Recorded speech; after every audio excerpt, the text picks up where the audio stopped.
ಬ್ರಹ್ಮಕಲಶದಲ್ಲಿ ನಾವು ನೋಡಬಹುದು ಬೇರೆ ಬೇರೆ ರೀತಿಯಾದಂತಹ ದ್ರವ್ಯಗಳಿಂದ ತುಂಬಿಸಿರುವಂತಹ ಕಲಶಗಳಿಂದ ದೇವರಿಗೆ ಅಭಿಷೇಕ ಮಾಡ್ತೇವೆ.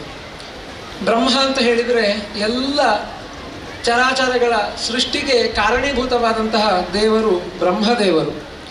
ಹಾಗಿರುವಾಗ ನಷ್ಟವಾದಂತಹ ಚೈತನ್ಯವನ್ನು ಮತ್ತೆ ಪುನಃ ಸೃಷ್ಟಿಸುವಂತಹ ಕಲಶ ಯಾವುದು ಅಂತ ಕೇಳಿದರೆ ಅದು ಬ್ರಹ್ಮ ಕಲಶ. ಹಾಗಿರುವಾಗ ಎಲ್ಲೆಲ್ಲೋ ಇರುವಂತಹ ಚೈತನ್ಯ, ಪ್ರಕೃತಿಯಲ್ಲಿ ಇರುವಂತಹ ಬೇರೆ ಬೇರೆ ರೀತಿಯಾದಂತಹ ಧಾತುಗಳನ್ನು, ಲೋಹಗಳನ್ನು, ಅದೇ ರೀತಿಯಾಗಿ ಮೃತ್ತಿಕೆಗಳನ್ನು, ಬೇರೆ ಬೇರೆ ರೀತಿಯಾಗಿರುವಂತಹ ಕಷಾಯ ದ್ರವ್ಯಗಳನ್ನು ಎಲ್ಲ ಕಲಶದಲ್ಲಿ ಪೂರಣೆ ಮಾಡಿಕೊಂಡು ದೇವರಿಗೆ ಅಭಿಷೇಕ ಮಾಡಿದಾಗ ಪ್ರಕೃತಿಯಲ್ಲಿದ್ದಂತಹ ಚೈತನ್ಯ ಬಿಂಬದಲ್ಲಿ ಬೆಳಗಲಿಕ್ಕೆ ಸಾಧ್ಯ ಆಗ್ತದೆ.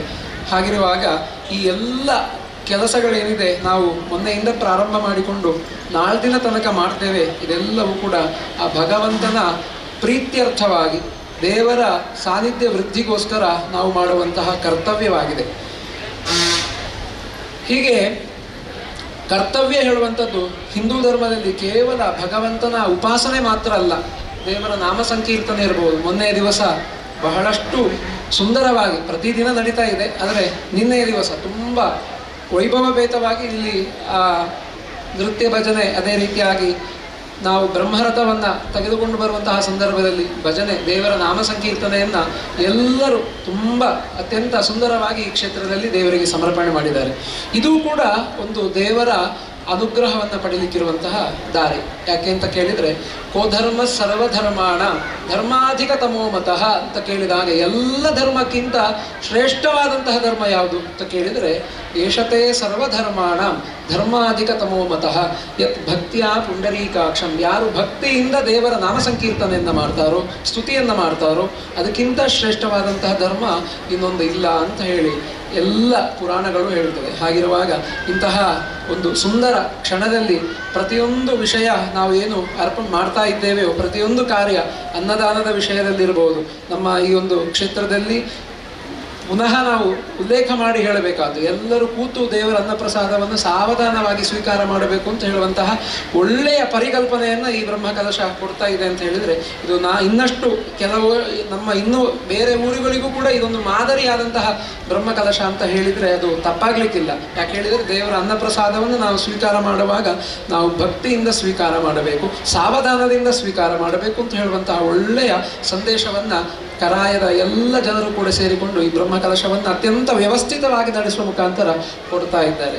ಹಾಗಿರುವಾಗ ಇಂತಹ ಬ್ರಹ್ಮಕಲಶಗಳು ಮಾತ್ರ ಅಲ್ಲ, ಈ ಕ್ಷೇತ್ರಗಳಲ್ಲಿ ಇನ್ನಷ್ಟು ಧರ್ಮ ಕಾರ್ಯಗಳು ನಡೆಯಬೇಕು. ನಮ್ಮ ಸನಾತನ ಹಿಂದೂ ಧರ್ಮ ಹೇಳುವಂಥದ್ದು ಯಾವಾಗಲೂ ಉಳಿಬೇಕು. ಅದರ ಪ್ರತಿಯೊಂದು ಅಂಶಗಳು ಏನಿದೆ, ಅದರ ಮೌಲ್ಯಗಳೇನಿದೆ, ನಮ್ಮ ಹಿರಿಯರು ಮಾಡಿರುವಂತಹ ಒಂದೊಂದು ಆಚರಣೆಗಳೇನಿದೆ, ಅದು ಮುಂದಿನ ಪೀಳಿಗೆಗೂ ಕೂಡ ಅದು ಸಿಗಬೇಕು ಅಂತ ಹೇಳಿ ಆದರೆ ಅದರ ದೊಡ್ಡದಾದಂತಹ ಒಂದು ಜವಾಬ್ದಾರಿ ಹೇಳುವಂಥದ್ದು ಕ್ಷೇತ್ರಗಳ ಮುಖಾಂತರ, ದೇವಸ್ಥಾನಗಳ ಮುಖಾಂತರ ಅದು ಮುಂದಿನ ಪೀಳಿಗೆಗೆ ಕೈಗಿಂದ ಕೈಗೆ ಅದು ಮಾರ್ಪಾಡಾದರೆ ಮಾತ್ರ ಅಂತಹ ನಮ್ಮ ಸನಾತನವಾದಂತಹ ಎಷ್ಟೋ ಪರಂಪರೆಯಿಂದ ಎಷ್ಟೋ ಋಷಿಮುನಿಗಳು, ಅದೆಷ್ಟೋ ಪುರಾಣಗಳು, ಇತಿಹಾಸಗಳು ಅದರ ಫಲಗಳನ್ನು ಹೇಳಿರುವಂತಹ ಸಾರ್ಥಕತೆ ಹೇಳುವಂಥದ್ದು ಮುಂದಿನ ಜನರಿಗೂ ಕೂಡ ಅದು ತಲುಪಲಿಕ್ಕೆ ಸಾಧ್ಯ ಆಗ್ತದೆ. ಅಂತಹ ಕೆಲಸಗಳು ಕ್ಷೇತ್ರಗಳ ಮುಖಾಂತರ ಆಗಬೇಕು.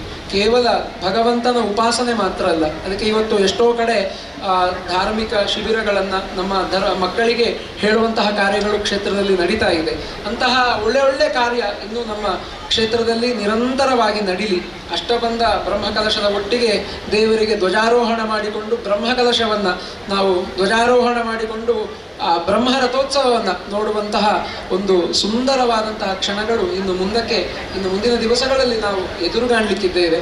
ಅಂತಹ ಎಲ್ಲ ಆ ಸಂಕಲ್ಪಗಳೇನಿದೆ ಅದೆಲ್ಲವನ್ನು ಕೂಡ ಭಗವಂತ ಪರಿಪೂರ್ಣವಾಗಿ ಅನುಗ್ರಹಿಸಲಿ. ಈ ಒಂದು ಕಾರ್ಯದ ಯಶಸ್ಸಿಗೆ ಎಷ್ಟೋ ಜನ ಕರ್ಮಣ್ಯೇವಾಧಿಕಾರಸ್ಥೆ ಮಾ ಫಲೇಶು ಕದಾಚನ ಅಂತ ಹೇಳಿ ಶ್ರೀಕೃಷ್ಣ ಪರಮಾತ್ಮ ಹೇಳಿದಾಗೆ ನಮಗೆ ಕರ್ಮದಲ್ಲಿ ಮಾತ್ರ ಅಧಿಕಾರ, ಅದರ ಫಲದಲ್ಲಿ ಅಲ್ಲ. ನಾವು ಖಂಡಿತವಾಗಿ ಶ್ರದ್ಧೆಯಿಂದ, ಭಕ್ತಿಯಿಂದ, ದೇವರಲ್ಲಿ ಅಚಲವಾದಂತಹ ವಿಶ್ವಾಸದಿಂದ ನಮ್ಮ ಕಾರ್ಯವನ್ನು, ಕರ್ಮವನ್ನು ಮಾಡಿದರೆ ಅದಕ್ಕೆ ತಕ್ಕಂತಹ ಪ್ರತಿಫಲವನ್ನು ಖಂಡಿತವಾಗಿಯೂ ದೇವರು ಅನುಗ್ರಹ ಮಾಡಲಿಕ್ಕೆ ಸಾಧ್ಯ ಇದೆ. ಅದಕ್ಕೆ ಉತ್ತಮವಾದಂತಹ ನಿದರ್ಶನವೇ ನಮ್ಮ ಈ ಕ್ಷೇತ್ರದಲ್ಲಿ ನಿರ್ಮಿಸಿರುವಂತಹ ಭವ್ಯವಾದಂತಹ ಗೋಪುರ.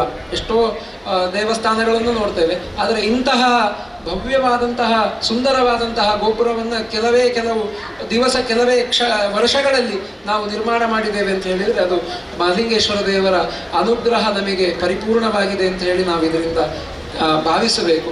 ಅಂತಹ ಇನ್ನಷ್ಟು ಧರ್ಮ ಕಾರ್ಯಗಳು ನಮ್ಮ ಕ್ಷೇತ್ರಗಳ ಮುಖಾಂತರ ನಡೆಯುವಂತಹ ಯೋಗವನ್ನು, ಸೌಭಾಗ್ಯವನ್ನು ಆ ಮಹಾಲಿಂಗೇಶ್ವರ ಎಲ್ಲರಿಗೂ ಅನುಗ್ರಹಿಸಲಿ. ಈ ಒಂದು ಬ್ರಹ್ಮ ಕಲಶ ಹೇಳುವಂಥದ್ದು ಕೇವಲ ದೇವರಿಗೆ ಮಾತ್ರ ಅಲ್ಲ, ನಮ್ಮೆಲ್ಲರ ಮನಸ್ಸಿಗೂ ಕೂಡ.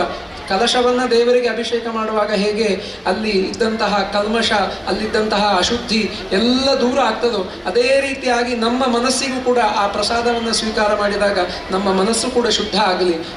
ಎಲ್ಲ ಕಾರ್ಯಗಳನ್ನು ಯಾವುದೇ ಒಂದು ನಮ್ಮ ಧಾರ್ಮಿಕ ವಿಷಯಗಳಲ್ಲಿರುವಂತಹ ಕಾರ್ಯ ಇರ್ಬೋದು, ಪೂಜೆ ಇರ್ಬೋದು, ಪುನಸ್ಕಾರ ಇರ್ಬೋದು, ಇದೆಲ್ಲ ನಾವು ಯಾಕೆ ಮಾಡೋದು ಅಂತ ಕೇಳಿದರೆ ಮನಃಶುದ್ಧಿಗೋಸ್ಕರ. ಮನ ಏವ ಹಿ ಮನುಷ್ಯಾಣ ಕಾರಣಂ ಬಂಧ ಮೋಕ್ಷಯೋ ಅಂತ ಹೇಳಿದ ಹಾಗೆ ಮನಸ್ಸೇ ಎಲ್ಲದಕ್ಕೂ ಕೂಡ ಕಾರಣ. ನಮ್ಮ ಆತ್ಮ ಉದ್ಧಾರಕ್ಕೂ ಅದೇ ರೀತಿಯಾಗಿ ನಮ್ಮ ಅವನತಿಗೂ ಎಲ್ಲದಕ್ಕೂ ಕಾರಣ ಯಾವುದು ಅಂತ ಕೇಳಿದರೆ ಅದು ನಮ್ಮ ಮನಸ್ಸು. ಅಂತಹ ಮನಸ್ಸಿಗೆ ಒಳ್ಳೆಯ ಶಕ್ತಿ, ಚೈತನ್ಯ ತುಂಬಬೇಕು ಅಂತ ಹೇಳಿ ಆದರೆ ಅದಕ್ಕೆ ಭಗವಂತನ ಆರಾಧನೆ ಬೇಕು, ದೇವರ ನಾಮ ಸಂಕೀರ್ತನೆ ಬೇಕು, ಭಗವಂತನ ಉಪಾಸನೆ ಬೇಕು. ಇದನ್ನೆಲ್ಲ ಮಾಡಿದಾಗ ನಮ್ಮ ಮನಸ್ಸು ಹೇಳುವಂಥದ್ದು ಶುದ್ಧ ಆಗಲಿಕ್ಕೆ ಸಾಧ್ಯ. ಶುದ್ಧವಾದಂತಹ ಮನಸ್ಸಿನಿಂದ ಒಳ್ಳೊಳ್ಳೆ ಕೆಲಸಗಳನ್ನು ಮಾಡಲಿಕ್ಕೆ ನಮಗೆ ಸಾಧ್ಯ ಆಗ್ತದೆ. ಅಂತಹ ಒಳ್ಳೆಯ ಮನಸ್ಸು ನಮಗೆಲ್ಲರಿಗೂ ಕೂಡ ಇನ್ನಷ್ಟು ಈ ಬ್ರಹ್ಮಕಲಶದಿಂದ ದೇವರು ಅನುಗ್ರಹಿಸಲಿ. ಎಲ್ಲ ಭಕ್ತರು ಇನ್ನಷ್ಟು ವಿಜೃಂಭಣೆಯಿಂದ ಮುಂದಿನ ದಿವಸಗಳಲ್ಲಿ ಆಗುವಂತಹ ಆ ಧ್ವಜಾರೋಹಣಾದಿ ವಾರ್ಷಿಕ ಉತ್ಸವಗಳೇನಿದೆ ಅದೆಲ್ಲವನ್ನು ಕೂಡ ಇನ್ನಷ್ಟು ವೈಭವೋಪೇತವಾಗಿ ನಡೆಸುವಂತಹ ಸುಯೋಗವನ್ನು ಮಹಾಲಿಂಗೇಶ್ವರ ನಮ್ಮೆಲ್ಲರ ಪಾಲಿಗೆ ಅನುಗ್ರಹಿಸಲಿ. ಈ ಒಂದು ಅಷ್ಟಬಂಧ ಬ್ರಹ್ಮಕಲಶ ನೂತನ ಧ್ವಜಸ್ತಂಭ ಪ್ರತಿಷ್ಠೆ ಬ್ರಹ್ಮ ರಥ ಸಮರ್ಪಣೆಯ ಸಂಪೂರ್ಣ ಫಲ ನಮಗೆಲ್ಲರಿಗೂ ಪ್ರಾಪ್ತಿಯಾಗುವ ಹಾಗೆ ದೇವರು ಅನುಗ್ರಹಿಸಲಿ. ಕಾಲೇ ವರ್ಷತು ಪರ್ಜನ್ಯ ಪೃಥಿವಿ ಸಸ್ಯಶಾಲಿನಿ ಅಂತ ಹೇಳಿದ ಹಾಗೆಯೇ ಎಲ್ಲ ಆ ಮಳೆ ಹೇಳುವಂಥದ್ದು ಭೂಮಿಗೆ ಬಂದಾಗ ಹೇಗೆ ಇಷ್ಟೊತ್ತು ನಾವು ಸೆಕೆಯಲ್ಲಿ ಎಲ್ಲರೂ ಏನು ಸೆಕೆ ಅಂತ ಹೇಳಿ ನಾವು ಬಿಸಿ ಆಗ್ತದೆ ಅಂತ ಹೇಳಿ ಹೇಳ್ತಾ ಇದ್ದೇವೆ. ಮಳೆ ಬಂದಾಗ ಹೇಗೆ ತಂಪು ಉಂಟಾಯಿತೋ ಹಾಗೆ ಎಲ್ಲ ದೋಷಗಳು ಎಲ್ಲ ದೂರ ಆಗಿ ಭಗವಂತನಿಗೆ ನಾವು ಈ ಎಲ್ಲ ಕಾರ್ಯವನ್ನು ಸಮರ್ಪಣೆ ಮಾಡುವುದರಿಂದಾಗಿ ಎಲ್ಲ ಕಲ್ಮಶಗಳು ಕೂಡ ದೂರ ಆಗಲಿ, ಎಲ್ಲ ವೈಮನಸ್ಯಗಳು ಕೂಡ ದೂರ ಆಗಲಿ. ನಮ್ಮ ಹಿಂದೂ ಧರ್ಮಕ್ಕೆ ಯಾವಾಗಲೂ ಐಕ್ಯಮತ್ಯದಿಂದ ಎಲ್ಲರೂ ಒಂದೇ ಮನಸ್ಸಿನಿಂದ ಕಾರ್ಯವನ್ನು ಮಾಡುವಂತಹ ಯೋಗವನ್ನು ಭಗವಂತ ಅನುಗ್ರಹಿಸಲಿ. ನಮ್ಮ ಸನಾತನ ಹಿಂದೂ ಧರ್ಮಕ್ಕೆ ಯಾವತ್ತೂ ಕೂಡ ಜಯ ಆಗಲಿ ಅಂತ ಹೇಳಿ ಆಶಿಸ್ತಾ ಈ ಒಂದು ಕಾರ್ಯಕ್ಕೆ ಅವಿರತವಾಗಿ ಶ್ರಮಿಸಿದಂತಹ ಎಲ್ಲರಿಗೂ ಮತ್ತೊಮ್ಮೆ ಆ ಮಹಾಲಿಂಗೇಶ್ವರ ದೇವರು ಪರಿಪೂರ್ಣವಾಗಿ ಅನುಗ್ರಹಿಸಲಿ ಅಂತ ಹೇಳಿ ದೇವರ ಹತ್ರ ಪ್ರಾರ್ಥಿಸ್ತಾ ಎರಡು ಮಾತುಗಳನ್ನು ಮುಗಿಸ್ತೇನೆ. ಧನ್ಯವಾದಗಳು. ನಿಮ್ಮೂರಿನ ಸುದ್ದಿ ಕಾರ್ಯಕ್ರಮಗಳ ವರದಿಯನ್ನ ನಾವು ಬಿತ್ತರಿಸಲಿದ್ದೇವೆ. ಈ ಕೆಳಗಿನ ನಂಬರನ್ನು ಸಂಪರ್ಕಿಸಿ.